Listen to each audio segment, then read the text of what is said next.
If you asked me who I'd choose as the great one of energy drinks, I would of course choose Gamersops. With 60 servings in a tub this size, it's quite the pocket rocket you'll want to score.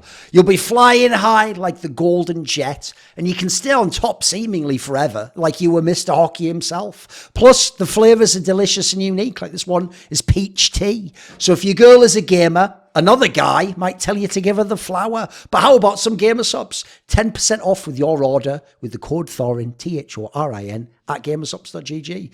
Now, the topic of Brazilians in Brazil. I actually did think about making this video before the IEM Rio Major because I was almost certain that indeed it wouldn't be the case that having some crowd magically boosted all the Brazilians. And you know what? I would have been right, but it doesn't really matter anyway. We'll just add that as an example to the rest of the list of the examples. Because one thing that was so weird about the way the crowd was treated for the IEM Rio tournament in the build-up to it during the rest of 2022 when people were planning and all that drama of like, we're going to need a huge stadium and talk about how amazing the atmosphere is going to be. Okay, that's all great. But people acted like there'd never been an event in Brazil before. And that this was just something that they were like theory crafting how it would be, and that suddenly, oh, you better watch out, we're going to play in Brazil, oh, the other teams are going to be in trouble. So look, I get the idea the crowd would be amazing. Yeah, if you want like people to support the Brazilian teams or teams that also have built up a Brazilian fan base, yeah, they're going to be really loud and energetic and sing songs and hit drums and stuff. Also the idea that like when you say that thing like they're passionate, like what does that even mean? Like what's the metric for passion out of interest, by the way? What's the unit of passion? How do we determine this? Who determines it? Who's the point of authority? Is this just anecdotal? Like what are we going off here? Because one thing I will say, let's be real, ESL, who ran the event, were one of the ones pushing this angle, which is of course the idea like Brazilian fans are the most passionate and so unique in the world. Like one thing I've never understood is in what way?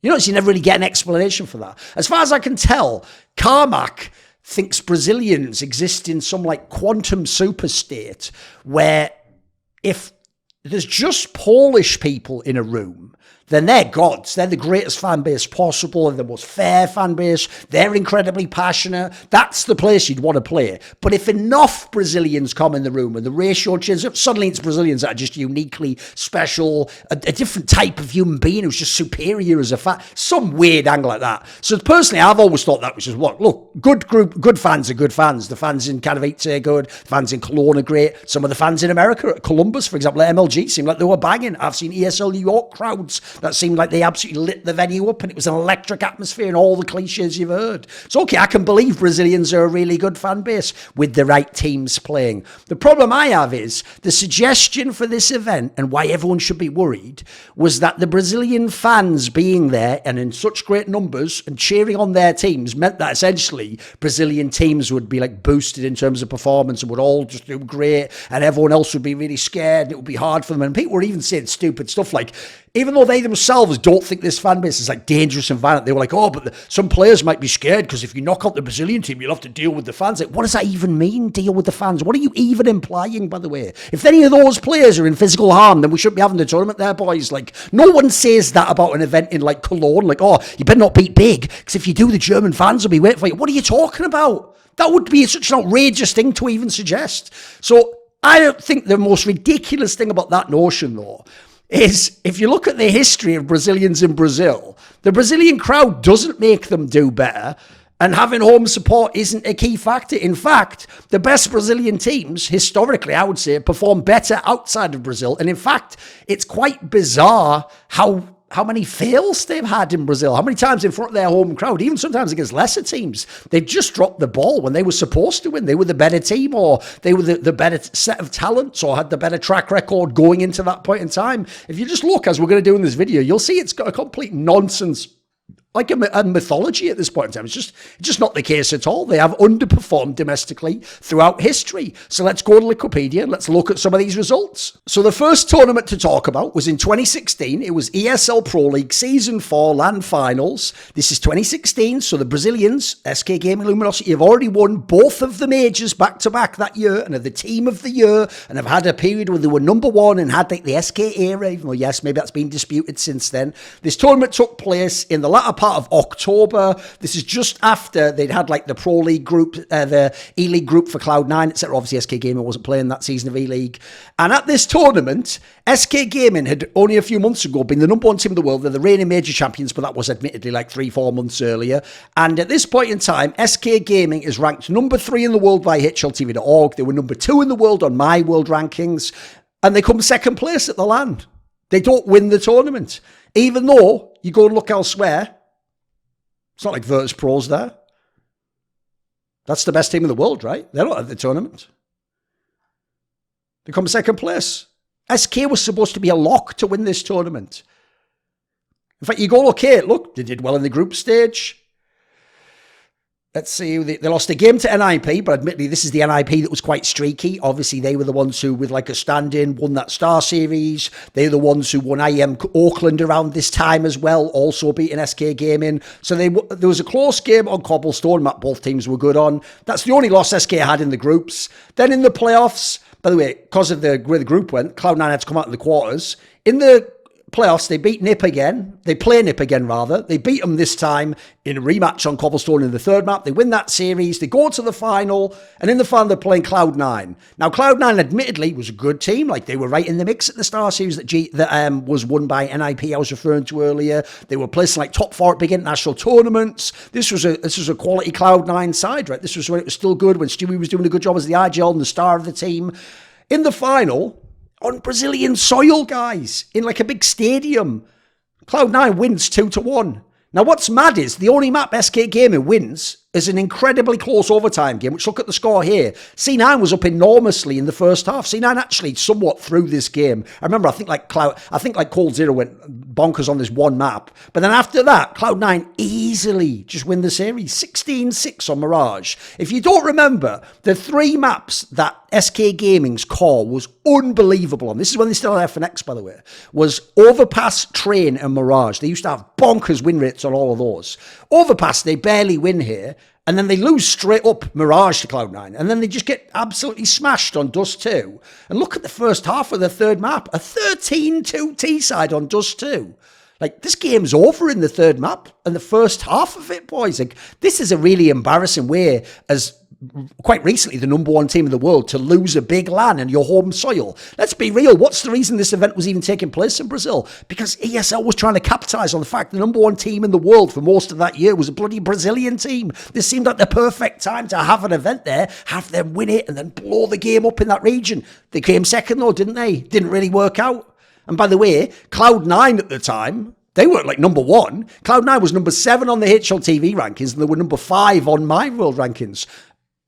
I had SK number 2 and SK was number 3 in the HLTV rankings. So first event, that's already something of a bust in the sense that if you look at the teams there, SK is supposed to just straight up win the tournament. Then you go after that. A few years later, we go to 2019. March 2019, we're going to Blast Pro Series Sao Paulo. Now, you might remember this was during the Blastralis era when Astralis started to attend less of the international events. They focused on the Blast tournament circuit. It was that weird thing where if you played in Blast, you played like 5 out of 7 events. There would be 6 teams per Blast. And then obviously that was the whole thing of like who got invites and who was a part of the team and all that jazz. So they had this tournament here in March of 2019. And here's the key thing. You're all going to forget when you see this. You're going to go, MIBR. Well, MIBR was never good, were they? So who cares? No. Let's just look at this. First of all, the only Brazilian team there is MIBR, and they finish in last place. Okay. Now, they don't win a single game. They lose all 5 games. So they lose to Astralis, best team in the world. They lose to Team Liquid, soon to become best team in the world in a few months, but let's say top 3, top 4 at the time. ENCE, I mean, they just finished second at the major, but obviously we're still on the climb in terms of the rankings. NIP at this point in time was actually on the way down. They weren't that good a team anymore. FaZe Clan, remember, this is way after Carrigan's left. This is when FaZe Clan's actually a bit whatever. They're not really that great. MIBR can't win a single map on home soil with a bunch of BO1s in front of their crowd, which is the whole Blast format. Even in the group stages in Blast, you're playing in front of a crowd, right? Can't win a single map. So they get dusted off by ENCE quite easily on Train. By the way, ENCE did love Train, but it was a classic MIBR map. Then they go over here. They narrowly lose to FaZe, but FaZe isn't even that great either at this point in time. Then they lose to Astralis. Sure, Astralis is the best team in the world. Overpass, you should lose that, but Fallen, that's his classic map, Overpass. They still have Cold Zero at this point in time, remember? Then you go over here, you get absolutely smashed by Team Liquid in your home country, 16-2 on Dust 2. Murked again from a T side on Dust 2. Then you go in the last map, and you play NIP, at this point in time, is a way different team than the one from years earlier, and you narrowly lose on Train, supposedly one of your best maps. Now, the reason this is mad egregious is because, as I said before, you're going to think, well, who cares about MIBR? No, this isn't MIBR 2020, guys. This is 2019, and this is in March. Well, remember, this is just after they've had the major in IM Katowice, where MIBR, when they were SK Gaming at the time, was top 4. They made the semi-finals. They played Renegades in the quarterfinals, beat them, and they made top 4 of the major. They lost to Astralis, the champions of the major. This is when they'd made that swap to bring Taco back. Phelps came back in. Zeus came back as coach. This was one of the last concerted pushes of the MIBR squad to be really good. And they flop completely or lose every single game in front of the home crowd. That's just whack, boys. That's terrible. So then we go to the next one. Don't worry, the next one comes pretty quickly. This is a month later. A month later, in April of 2019, DreamHack Open Rio. So we know it's not going to be the same level of competition, but who is this? Oh, second place is Furia. Now, sure, this isn't the lineup that they have in the modern day. Remember, this was the original lineup with Abel J and Vinny. Vinny obviously later went on to Imperial. Abel J was just like benched. But if you remember, the key thing about this lineup was they were only something like, 2 or 3 months from going to the ECS, where they were able to upset the Astralis guys, then come like second to ECS or whatever it was, like a really nice performance. So this is when they were, in theory, somewhat nobodies. Yeah, I'm with you. But this is a tournament of nobodies. Like, look, it's won by a Vanguard, so you're going to go a Vanguard. 1, there's no Adren here, who they had when they made the major final. And 2, a Vanguard was somewhat irrelevant at the time. Like, I looked this up. A Vanguard was only ranked number 16 in the world, and that's merely from playing like bullshit European competitions, including online competitions. Then you have Furia. They were number 19 in the world. Sharks are just nothing. I mean, who the fuck are Sharks, right? This is the one with Knack, who's super old. Leo Drunky, way before he came to MIBR later on. You go look, Valiance. That was the team, if you remember, with Hunter and Nexa, and it became crazy later on. So this isn't even a stacked event, boys, and they come second here for home soil, on home soil. And who are you losing to? People from Kazakhstan and fucking Uzbekistan. Like, bro, when do these crowds ever kick in and give you this boost, we're being told? If this was an aura effect in Magic the Gathering, like, get a refund on the card, mate. It doesn't work. Like, it just doesn't actually work. So in this tournament, by the way, they also don't even win the group because they're in the same group as a Vanguard. So they lose to INTZ, fellow team, by the way, from Brazil. I think this is maybe even when they had KNG. Yes, when they had KNG in Cello. They lose to them in the group stage. So, by the way, they never even get to play against the Vanguard. And then they beat E United, who gives a shit. And they beat INTZ in the rematch very easily. In the playoffs, they beat Sharks. I mean, that's just another Brazilian team. By the way, if Furia didn't come out second of their group, which came from beating a Brazilian team, they wouldn't have played Sharks, another Brazilian team in the semis, therefore guaranteeing a Brazilian team made the final. Like, if they'd actually won this group, they'd have had to play Valiance with Hunter and Nexa. Like, maybe they don't even win that game. So actually, even this second place isn't actually very impressive. Because look, they did it by beating E United, who's nobodies, and some Brazilians. And then they came second. And in the final, look, is this even that awesome? They get beaten quite heavily on one of these maps. Like, what an underwhelming run, right? Sure, this wasn't a top team yet, but even in these scenarios, there's just nothing going on. So let's get finally to the much vaunted IM Rio Major. By the way, be thankful that took place when it did. Because if that had taken place in 2020, right, first of all, I think teams like MIBR would have been utterly terrible. And you saw, they probably wouldn't have qualified even. So you'd have had only really Furia. And at the time, Furia were monsters just coming into that major. But that was only against the NA competition. We saw when they came to the Blast tournaments, they sort of flopped.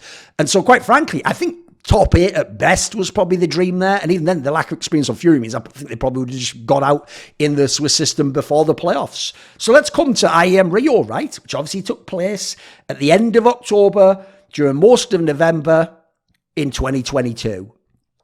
So you come here, right? Remember, there's loads of Brazilian teams qualify for the tournament. Let's just have a look at the placings, shall we? What's that? Last place in the whole tournament isn't Evil Geniuses, appalling team, terrible performance. It isn't Greyhound from fucking Oceanic region, IHC from Mongolia. No. You might think those would be the teams that would be last place. No, they're one place above. Last place, 23rd and 24th in the tournament, no wins, are the two Brazilian teams, 00 Nation and Imperial. And are you ready for the best part? Collectively, they have the entire roster of the real Last Dance of the Luminosity Gaming, SK Gaming 2016 lineup. Because remember, they had Fur and Fallen and FNX as a coach on Imperial. And then on 00 Nation, they had Taco, Cold Zera, and who would the last one be? That's everyone. Yeah, that's everyone. There's only 5. All 5 of them came last place. So the Last Dance thing's invalidated. By the way, at least Imperial with the worst lineup before they got Cello at the previous major in Antwerp, Belgium. So not in any way something that would help the Brazilians.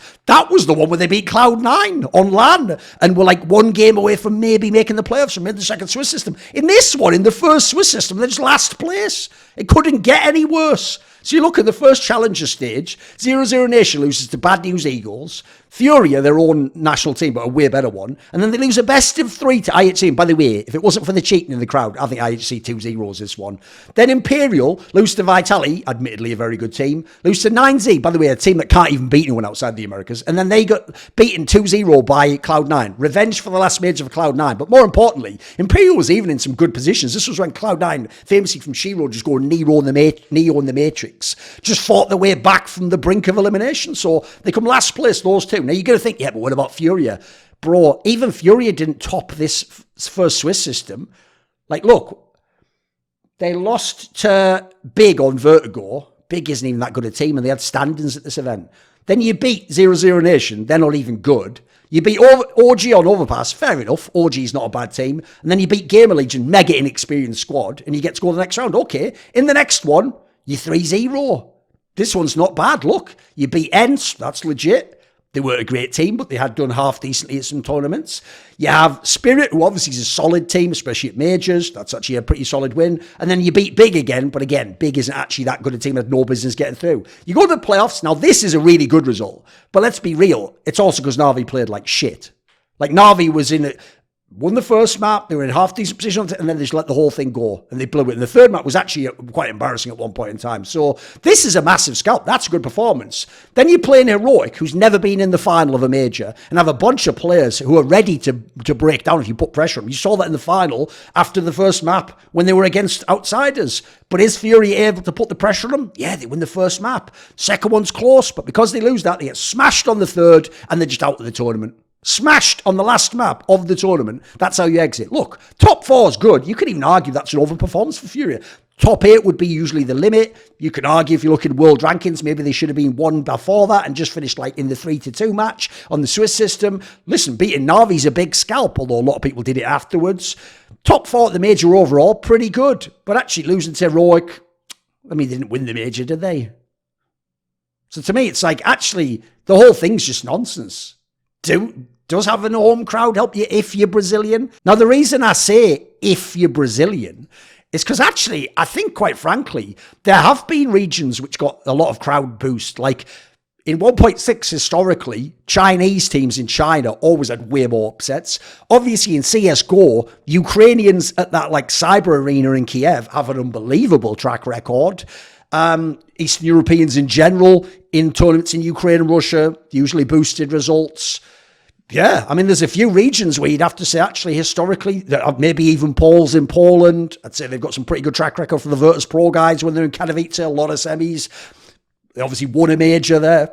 They were top 4 at a major even when they were supposed to be washed at PGL Krakow. So it's not like it can never affect you. But the problem is, I've done a video on this topic in the past. I think it's less that the crowd helps you, because I think that's actually an indeterminate quality. Like sometimes they hype you up and it makes you do an aggressive play that wrecks you and you lose the round, or you feel the pressure of not letting them down, like you're losing on a third map, getting smashed in front of your home crowd who are all cheering for you, except they're not cheering because you're losing, so they're all silent. Like, oh, that can put a lot more pressure on you. To me, the way the crowd can influence the game is this. It's a bit like what they seemed to do against Na'Vi in the match that Furia won, which is when Na'Vi's down, you jeer them. You talk shit on them. You don't properly celebrate when they win. You flip them off the bird and all that jazz. That's where you can maybe get in your opponent's head and do some of that jazz. That's why I think home and away games are so important in sports. But the idea that like Brazilians are brilliant, you better watch out for them. Nah, if anything, that's where you can take care of them. It's where you can be assured they won't win the event. They've had 4 tournaments that were meaningful to some degree in Brazil.